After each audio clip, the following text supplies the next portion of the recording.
Hello, నేను missus రావు. నేను gold rate మీద నా అంచనాలని, నా పర్సనల్గా ఉండేటువంటి ఒపీనియన్ని మీకు ఎప్పుడు నేను చెప్పలేదు. కావాలంటే నా వీడియోలు మీరు చూసుకోవచ్చు. పెరుగుతుంది కానీ తగ్గుతుందని కానీ నేను ఎప్పుడు నా సొంతగా నేను ఎక్స్పెక్ట్ చేసి నేను చెప్పలేదు. కాకపోతే ఇంటర్నేషనల్గా ఉండేటువంటి కొన్ని న్యూస్ని అధ్యయనం చేసిన తర్వాత కొంతమంది చెప్పేటువంటి ప్రిడిక్షన్స్ని మీ ముందు తీసుకొచ్చి బహుశా వాళ్ళు చెప్పింది నిజం కావచ్చు అని నేను చెప్తున్నాను మీకు. కాకపోతే నేను ప్రజెంట్ చేస్తున్నాను కాబట్టి నేను చెప్పినట్టు మీరు ఫీల్ అవుతున్నారు. అందుకే నేను 2 days బ్యాక్ ఒక వీడియో చేశాను. దాని మీద చాలామంది మీరు చెప్పింది ఇప్పుడు కరెక్ట్గా లేదు, గోల్డ్ రేటు మీరు తగ్గిద్దన్నారు, తగ్గలేదు, లేదు పెరుగుతుందన్నారు, పెరగలేదు, ఇలాంటివన్నీ అంటూ ఉన్నారు. కొంతమంది నాకు ఫోన్ కూడా చేశారు, ఏంటి సార్ మీరు ఎలా చెప్తున్నారు ఏంటి అని. నాకంటూ ఇంటర్నేషనల్కి సంబంధించినటువంటి కొన్ని వెబ్సైట్స్, అలాగే కొన్ని న్యూస్ పోర్టల్స్ ఇవి చూసిన తర్వాత ఇంటర్నేషనల్గా కొంతమంది అనలైజ్ చేస్తూ ఉంటారు, అలాగే అంచనా వేస్తూ ఉంటారు గోల్డ్ రేట్ ఎలా ఉంటుంది ఏంటి అనేది. వాళ్ళల్లో నాకు నమ్మదగినటువంటి వ్యక్తి ఎవరండి అంటే జాన్ మిల్స్. ఈ జాన్ మిల్స్ చెప్పిన దాన్నే నేను మీకు చెప్తున్నా. జాన్ మిల్స్ నేను ఎందుకు నమ్ముతానంటే కరోనా సమయంలో ఆయన చెప్పినటువంటి ప్రిడిక్షను 100కు 100% కరెక్ట్ అయింది. ఆయన అప్పట్లో కరోనా సమయంలో గోల్డ్ రేట్ పెరుగుతూ వెళ్ళింది. తొందరపడద్దు, మీరు కొనుక్కోవద్దు, అది ఖచ్చితంగా గోల్డ్ రేట్ తగ్గుతుందని చెప్పారు. కరోనా హడావుడి అంతా అయిపోయిందో తగ్గింది, గోల్డ్ రేటు తగ్గి కనిష్టానికి పడిపోయింది. అది జాన్ మిల్స్ చెప్పిందే కరెక్ట్ అయింది. ఆ టైంలో ఏంటంటే కరోనా ఏమైపోతుందో, ఎవరికోళ్ళ ఆర్థిక పరిస్థితిని స్థిరపరచుకోవాలనేటువంటి ఉద్దేశంతో, ప్లస్ పెట్టుబడులు ఎక్కడ పెడితే పదిలంగా ఉంటాయని అంటే ఒక్క గోల్డ్ తప్ప మరొకటి లేదు. ఒక సంక్షోభం వచ్చినప్పుడు, లేదా ప్రకృతి వైపరీత్యాలు సంభవించినప్పుడు, లేదా ఇతరత్ర విపత్తు సంభవించినప్పుడు పెట్టుబడి పెట్టడానికి ఒకటే మార్గం గోల్డ్. అంతకుమించి మార్గం ఉండదు ఇన్వెస్టర్స్కి. ఫస్ట్ ప్రయారిటీ అదే ఉంటుంది. అందుకే ఏ విపత్తు వచ్చినప్పుడు కూడా గోల్డ్ రేట్ పెరుగుతుంది. మీరు గమనించండి కావాలంటే. అదే జాన్ మిల్స్ కూడా చెప్పారు. ఈయన జాన్ మిల్స్, మీరు కావాలంటే మీరు ఇంటర్నేషనల్గా ఆయన ప్రొఫైల్ కూడా మీరు చూడొచ్చు, జాన్ మిల్స్. సో ఆయన చెప్పింది కరెక్ట్ అయింది. అందుకే నేను ఇప్పుడు లేటెస్ట్గా ఆయన ప్రిడిక్షన్ ఏంటంటే అనేక మంది గోల్డ్ రేట్ పెరుగుతుంది, 1 lakh దాటిపోతుంది ఇలా చెప్తున్నారు. బట్ నేనేం చెప్తున్నాను అంటే జాన్ మిల్స్ చెప్పిందని మీకు చెప్తున్నా. జాన్ మిల్స్ ఏం చెప్తున్నాడంటే ఇప్పుడు అంతర్జాతీయంగా అంటే ప్రపంచవ్యాప్తంగా అనిశ్చితి నెలకొంది, రాజకీయంగా కానీ భౌగోళికంగా కానీ అనిశ్చితి నెలకొంది. ఇలాంటి పరిస్థితుల్లో ఎవరికి వాళ్ళు జాగ్రత్త పడుతున్నారు ఇన్వెస్టర్స్, పెట్టుబడులు పెట్టేటువంటి వాళ్ళు. ఎక్కడ పెట్టడానికి క్లారిటీ లేనటువంటి పరిస్థితుల్లో ఒక గోల్డ్లో పెడుతున్నారు. ఇది ఇలాంటి సిచ్యువేషన్ రాబోయేటువంటి రోజుల్లో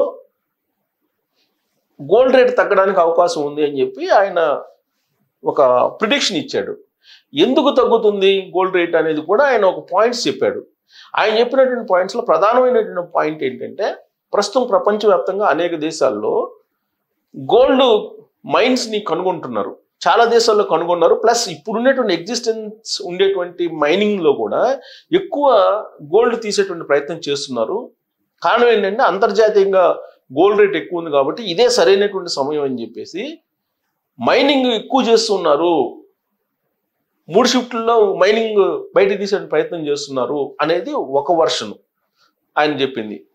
రెండవ వర్షన్ ఏంటి, ఇప్పుడు ఉన్నటువంటి పరిస్థితుల్లో ఆర్థిక పరమైనటువంటి స్థిరత్వం కోసం ఆయా దేశాల్లో ఉన్నటువంటి రిజర్వ్ బ్యాంకులు పోటీపడి కొనుగోలు చేస్తున్నాయి గోల్డ్ని.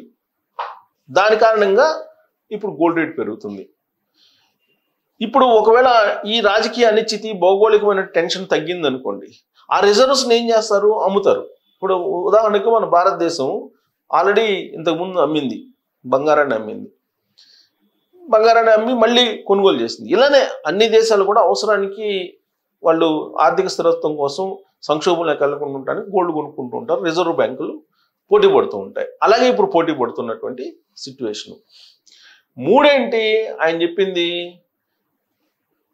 ఈ మళ్ళీ రీజనరేట్ అంటే పాత బంగారాన్ని మళ్ళీ రీజనరేట్ చేసేటువంటి ప్రక్రియ కూడా చాలా వేగంగా జరుగుతుంది. మళ్ళీ దాన్ని కరిగించి బంగారం తయారు చేసేది. కాబట్టి ఈ మూడు కారణాలు రాబోయేటువంటి 5 yearsలో అన్నాడు. రాబోయేటువంటి 5 yearsలో భారీగా బంగారం తగ్గడానికి కారణాలు ఉండొచ్చు అని చెప్పి ఆయన ఎక్స్పెక్ట్ చేశారు. అదే నేను మీకు చెప్పాను. జాన్ మిల్స్ చెప్పిందే చెప్పాను నేను. ఆయన చెప్పిన దాంట్లో నమ్మదగ్గ అంశాలు ఏంటంటే 2 బాగా 100% నమ్మచ్చు. ఒకటి, మైనింగ్స్ పెరుగుతున్నాయి, గోల్డ్ మైన్స్ పెరుగుతున్నాయి ప్రపంచవ్యాప్తంగా. ఈవెన్ మన ఆంధ్రప్రదేశ్లోనే తీసుకోండి, ఆంధ్రప్రదేశ్లో 2 చోట్ల గోల్డ్ మైన్స్ని ఐడెంటిఫై చేశారు. ఆల్రెడీ ఇప్పుడు 350 కోట్లు పెట్టి ఆల్రెడీ మైనింగ్ చేస్తున్నారు. సో ఇది రాబోయేటువంటి రోజుల్లో ఇంకా ఎక్కువ గోల్డ్ని మైనింగ్ ద్వారా తీసుకొచ్చేటువంటి అవకాశం ఉంది. అనంతపురం జిల్లాలో అలాగే చిత్తూరు జిల్లాలో మైన్స్ ఉన్నాయి, గోల్డ్ మైన్స్, బంగారపు గనులు అక్కడ ఐడెంటిఫై చేశారు. వాటి నుంచి బంగారం తీయటం ప్రారంభించారు. ఇలా ప్రపంచవ్యాప్తంగా అనేక చోట్ల బంగారపు గనులను ఐడెంటిఫై చేశారు. సో దాని నుంచి బంగారం ఉత్పత్తి ఎక్కువ అవుతుంది. బంగారం ఉత్పత్తి ఎక్కువైనప్పుడు అప్పుడు ఏమవుతుంది, ఆటోమేటిక్గా ధర తగ్గిపోతుంది కదా. ఆయన చెప్పిన లాజిక్ అది నిజమే ఉండొచ్చు, అది నిజమని చెప్పి నమ్మడానికి కూడా అవకాశం ఉంది. ఇక రెండో పాయింట్ ఏంటి, రిజర్వ్ బ్యాంక్స్ పోటీపడి కొంటున్నాయి. ఆయా దేశాల రిజర్వ్ బ్యాంక్స్ పోటీపడి బంగారం కొంటున్నాయి. అది కూడా 100% నిజమే కదా. ఇప్పుడు భారతదేశం ఎప్పుడూ లేని విధంగా ఈసారి దాదాపు 10 టన్నుల బంగారాన్ని కొనుగోలు చేసింది ఈ సంక్షోభంలో కూడా. ఎందుకు, ప్రపంచవ్యాప్తంగా నీకు అనిశ్చిత పరిస్థితులు నెలకొంది, ప్లస్ ఇన్వెస్టర్స్ నీకు పెట్టుబడులు పెట్టడానికి ఇతర రంగాల్లో ముందుకు రావట్లేదు, గోల్డ్లో పెడుతున్నారు. అప్పుడు నీకు గోల్డ్లో పెట్టినప్పుడు గోల్డ్ రేటు పెరుగుతుంది కాబట్టి ఇప్పుడు భారతదేశ సంపద కూడా పెరుగుతుంది. ఆటోమేటిక్గా సంపద పెరిగినట్టు మనకు కనిపిస్తుంది, పెరుగుతుంది కూడా. సో ఆ కారణం చేత రిజర్వ్ బ్యాంక్స్ కూడా పోటీ పడుతున్నాయి.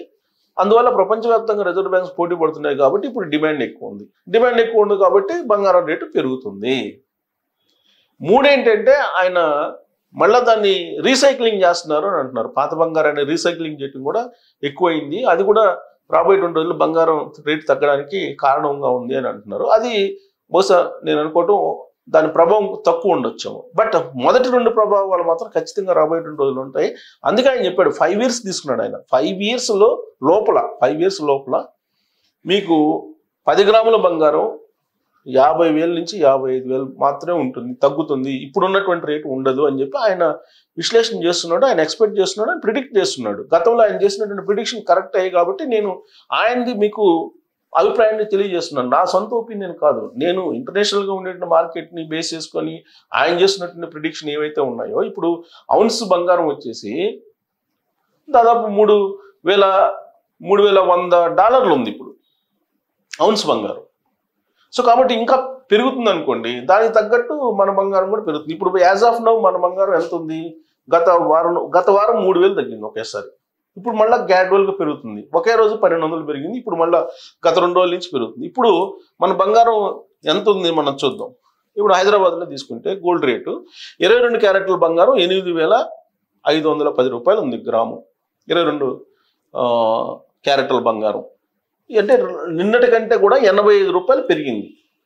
ఇక 24 క్యారెట్ల బంగారం ఏంటి, 9,284 రూపాయలు ఉంది, 93 రూపాయలు పెరిగింది నిన్నటి కంటే. ఇక 18 క్యారెట్లు 18 క్యారెట్స్ బంగారం వచ్చేసి 6,963 రూపాయలు ఉంది, ఇది 69 రూపాయలు పెరిగింది. దీనికి కారణం ఏంటి, ఈ పెంపుకి, ఈ గ్రాడ్యువల్ పెంపు కారణం ఏంటంటే ఏం చెప్తున్నారంటే the price of gold in Hyderabad today is అని చెప్తే ఆ రేట్లు చెప్తూ gold rates in Hyderabad depends on the global gold rates. ప్రపంచవ్యాప్తంగా నెలకొన్నటువంటి గోల్డ్ ధరలను బేస్ చేసుకొని ఇక్కడ కూడా మారుతూ ఉంటాయి.